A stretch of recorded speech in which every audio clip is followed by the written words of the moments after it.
नमस्कार दोस्तों, मैं अंकुर उपाध्याय स्वागत करता हूं आप सभी का एक बार फिर से अपनी नई वीडियो में। दोस्तों यहाँ पे आप सभी के साथ बात करने वाला हूं कमोडिटीज के बारे में। एक बार फिर से एक्शन लौटने लगा है। वैसे तो रुका ही नहीं था, लेकिन अब कहीं ना कहीं ऐसा लग रहा है कि दोबारा से आपको 4-5 स्टॉक्स हैं जिनको अपनी रडार पे रखना चाहिए। मुझे लगता है जो तेजी कंटिन्यू हो रही है वो और आगे जाने वाली है। इवन मेरे को ये भी लग रहा है कि जो थोड़ा स्लो डाउन आया था वो दोबारा एक्सेलेरेशन पे आने वाले हैं। एक एक करके स्टॉक्स बताता हूं। पहले रीजन बताना चाहूंगा। कमोडिटीज पे नजर डालते हैं हम। यूएस वेनेजुला के बीच में जो हुआ उससे ना क्रूड पे फर्क पड़ा, ना मार्केट्स पे फर्क पड़ा, लेकिन सोना चांदी खुश। इन्होंने कहा ठीक है भैया, जियोपॉलिटिकल टेंशन हो रही है, हम बढ़ जाते हैं। तो ये तो ऐसा हो रहा है कि ना कोई बहाना चाहिए कि कुछ भी दिखे हम बढ़ जाएंगे, कुछ भी दिखे हम बढ़ जाते हैं। सिल्वर 2.5 लाख दोबारा कूद गया है। 4,000 रुपए आज महंगा हो गया है। 9,000 रुपए से ज्यादा कल भागा था। दोबारा से जो 2,22,000 का भी 4-5 सेशन पहले लो लगाया था, वो लो का लो रह गया। 2.35 पे 2 दिन ट्रेड करता है, आज वापस 2.5 लाख खड़ा है। 2,54,000 का फ्रेश लाइफ आई है इसका, जो अब ये किसी भी दिन गैप अप मार सकता है। मानते हो नहीं मानते? और कोई ट्रिगर भी नहीं बन रहा, अभी न्यूट्रल धीरे धीरे ऊपर आ गया दोबारा से। 2,50,137 पे स्पॉट पे इस समय ट्रेड कर रहा है सिल्वर का प्राइस आपके लिए। 1.6% की तेजी है। वहीं गोल्ड की बात करें तो 0.34% की तेजी है। 1,38,593 पे ये ट्रेड कर रहा है। अब मैं आप सभी के साथ बात करूं अगर नॉर्मल नॉन फेरस मेटल्स की, तो कॉपर पे नजर डालिए। 1% की तेजी यहां पे है, 1,326 रुपए केजी। एल्यूमिनियम पे नजर डालिए, ये 1.62% ऊपर है। जिंक पे नजर डालिए, ये 1.5% ऊपर है। और लेड में 2.5% की तेजी देखने को मिल रही है। वहीं निकल 0.2% ऊपर है। तो नॉन फेरस कमोडिटीज में अपनी एक कहानी है बड़ी शानदार तेजी वाली। अब इनसे रिलेटेड स्टॉक्स पे आ जाता हूं। स्टॉक तो रुक ही नहीं रहे थे। कॉपर में बेशक 2-3 दिन गिरावट या शांति दिखी हमें, लेकिन हिंद कॉपर का शेयर क्या रुका?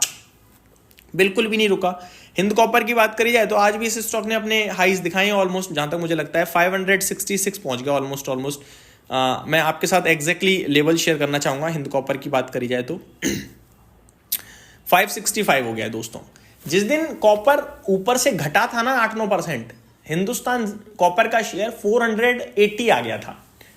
और जो कॉपर के प्राइजेस थे, कॉपर के प्राइजेस वहीं रहे, लेकिन हिंद कॉपर का शेयर 540 हो गया। अब अब कॉपर में 2% की तेजी बनी और ये खड़ा है 565। तो कॉपर उतना चल नहीं रहा है, लेकिन हिंद कॉपर लगातार भाग रहा है। इवन एक माधव कॉपर है जो छोटी कंपनी है, वो डेली 5% भाग रही है। अब वैसे स्टॉक से दूर रहना चाहिए, क्योंकि सर्किट वाले क्या है, थोड़े रिस्की बहुत होते हैं। वो गिरने लगेंगे तो बेच भी नहीं पाओगे आप, इसलिए मैं नाम भी शेयर नहीं करता। बट अभी मैंने बताया एग्जांपल के लिए, वो लगातार ही मतलब आपके ऊपर ऊपर ऊपर, तो उसमें तो कॉपर की गिरावट के भी अभी इंपैक्ट नहीं आ रहा है। बट जब कॉपर गिरेगा तो आई थिंक वो लोगों को ट्रैप कर लेगा अपने अंदर स्टॉक, फिर निकलने भी नहीं देगा, इसलिए दूर रहें उससे। दूसरी तरफ अगर मैं हिंदुस्तान जिंक की बात करूं तो मेरे को लगता है ये कुछ दिन ठंडा हो चुका है सिल्वर के चलते, क्योंकि यहां सिल्वर का लेना देना होता है।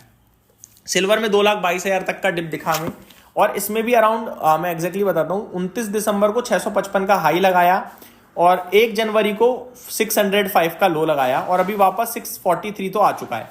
मेरे को लगता है ये दोबारा मोमेंटम के लिए तैयार हो गया है, और यहां आपके लिए 655 660 ये अचीवेबल लेवल्स दिखते हैं। ठीक है, ये हो गया चांदी और कॉपर का हाल। दूसरी तरफ चांदी का ETF भी दोबारा चलने लगेगा, उस पर भी ध्यान दीजिए, क्योंकि चांदी जब चल रहा है तो एक्सेप्शनली चल रहा है भाई। मेरे को लगता है इस बार ये 250 के ऊपर टिक रहा है ना, तो ये 260-65 हो ही जाएगा फिर मेरे को लग रहा है। तो एक ये हो गया। आगे एल्यूमिनियम में जो तेजी है वो डायरेक्टली आपको दिख ही रही है। नेशनल एल्यूमिनियम देख लो, आज भी 0.5% भागा है। हिंडाल को अलग ही भाग ही रहा है, आपको दिख रहा है क्लियरली। ठीक है, तो ये आपके लिए डायरेक्ट स्टॉक्स हैं। फिर अगर मैं बात करूं दोस्तों, एक ऐसा स्टॉक जो पूरे मेटल्स को कवर करता है, वो है वेदांता। ये है मल्टी कमोडिटी स्टॉक। तो वेदांता की बात करें, आज इस स्टॉक का भाव एक बार मैं चेक करना चाहूंगा कहां पे है। 1% बढ़कर 621 रुपए पे बंद हुआ है। 627 का इसका हाई है, तो ये लगातार ऊपर जरूर जा रहा है, बट अभी थोड़ा वेट कर लेना मेरे को लगता है बेटर है। किसी दिन ये स्टॉक हमें 500 के आसपास मिल जाए ना, क्योंकि 585 पे इसका 20 EMA प्लेस्ड है, तो वो स्टॉप लॉस बन जाएगा, और फिर मेरे को लगता है ये दोबारा से 630 के प्ले करने चाहिए हमें। बट अभी के लिए कहीं ना कहीं इसमें वेट करेंगे तो ज्यादा बेटर है, क्योंकि मिल तो रहा नहीं है कोई मेटल स्टॉक नीचे, बट भाग इतने ज्यादा गए कि डर अलग लग रहा है। तो थोड़ा वेट करने में ज्यादा फायदा होगा, ऐसा मेरा मानना है। अब दोस्तों एक और इंपॉर्टेंट चीज आप सभी के साथ शेयर करना चाहूंगा, जो मैंने शेयर करी थी, मेटल इंडेक्स का ETF। आपको याद है मेटल इंडेक्स का ETF को लेकर मैंने क्या कहा था आपसे कि ये लेके बैठ जाओ, इसका टेक्निकल स्ट्रक्चर बहुत पॉजिटिव हो रहा है। उस समय ये 9,200 का था, आज ये 11,500 है और आज इसने लाइफ हाई 11,652 का हिट करा है। ये होता है जब आपको स्टॉक समझ में ना आए लेकिन व्यू दिखने लगे। पैसा बनता है दोस्तों, सिर्फ आपको कुछ समझ में आना चाहिए। डबल बॉटम फॉर्म हुआ था तब मैंने आपसे कहा था 9,800 के समथिंग, 9,300 के समथिंग, वहां से यहां तक अभी वन साइडेड भागा है, समझ रहे हो। तो मेरे को स्टॉक उस समय देने में समझ में नहीं आ रहा था, लेकिन मेरे को इंडेक्स समझ में आ रहा था, तो मैंने इंडेक्स का ETF शेयर किया। तो ये मेरी तरफ से अपडेट थी, उम्मीद करता हूँ डिटेल्स पसंद आई होंगी। Thank you so much for watching this video, have a great day guys.